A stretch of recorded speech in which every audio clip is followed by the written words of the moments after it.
السلام علیکم. تاسو په میډیا یو ډیر خبر په زور او شور سره اوریدلی چې د فوج زوړ ډي جی آی اس آی چې جنرال فیض حمید فوج په خپل تحویل کې واغستو او داغه خلاف کورټ مارشل کاروایی شروع شو. داسې کیسه ده ماوي چې نن درته ویم. په 2023 کې په اسلام آباد کې یو سوسایټي د ټاپ سیټي سوسایټي د کورونو پلاټونو والا سوسایټي ده. داغي مالکو کنور مویز هغه سپریم کورټ کې یو درخواست ورکو چې په 2017 کې زما په افیس او په کور چاپی والی کړی وي او هغه آی اس آی خلک راغلی و. د آی اس آی ورکرانو او د جنرال فیض حمید په ایما باندې زمون په کور باندې چاپوالی وه، په دفترو باندې او زما د افیس او کورونه جیولري ډایمنډ او په اربونو روپۍ کروڑونو اربونو روپۍ وړې وي.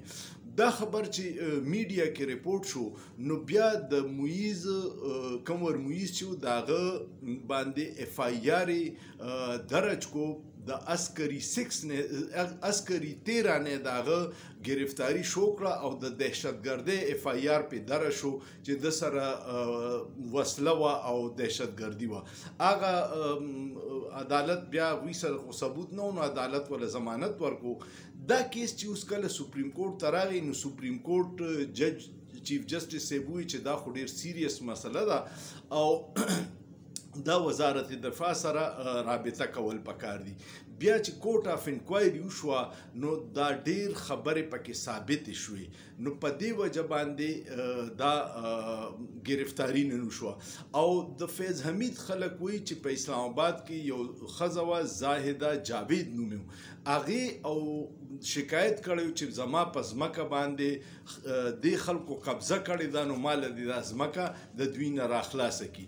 خو خلک وایي چې زاهده جاوید او یو لینډ مافیا وه هغه د دې ټاپ سیټي سوسایټي مالک خلاف دا سازش کړی او آی اس آی دوی د گرفتاریانې کړې وي.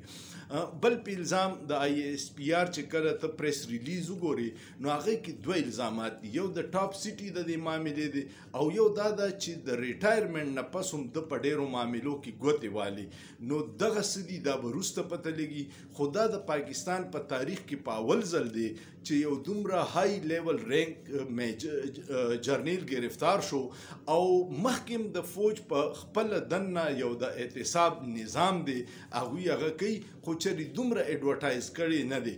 اوس په ټوله میډیا باندې چلیږي نو کیدی شي چې دام څه خبري خو کیدی شي چې په شا د دې نور سمي را روانو ورځو کې پته ولګي چې صرف د فیض حمید په دې معاملاتو کې گرفتاری شوې ده کو آیا نورم څه اهم معاملات دي او آیا د دې سره نور خلک بم گرفتاریږي. دا ډېر اهم سوال دی. کیدی شي چې دا د نورو غټو گرفتاریانو ته یو ګراوند جوړولي او وروسته بیا نور خلک هم گرفتار شي. نو د فوج خپل یو حلف اغستی دی چې مونږ به په سیاست کې حصه نه الو. مونږ به د خپل پروفیشنل ډیوټۍ نه سیوا کارونه نه کوو. نو فیض حمید صاحب کو د هغې نه سیوا څه کړي نو د هغې ورته د فوج د قانون مطابق سزا میلاوېدل پکاري. خو افغانستان کې د ده ډېر لوی کارکردګي وه. نن به هغه قوتونه ټول خوشحالي چاله چې هغه په افغانستان کې زمونږ آی اس آی او فوج شکست ورکړی و هغه قوتونه به خوشحالي. هندوستان به هم ډېر خوشحالي چې زه پاکستان فوج کې په خپله کې جرنیل گرفتار کو کم چې زمون خلاف کاروایانې کولې.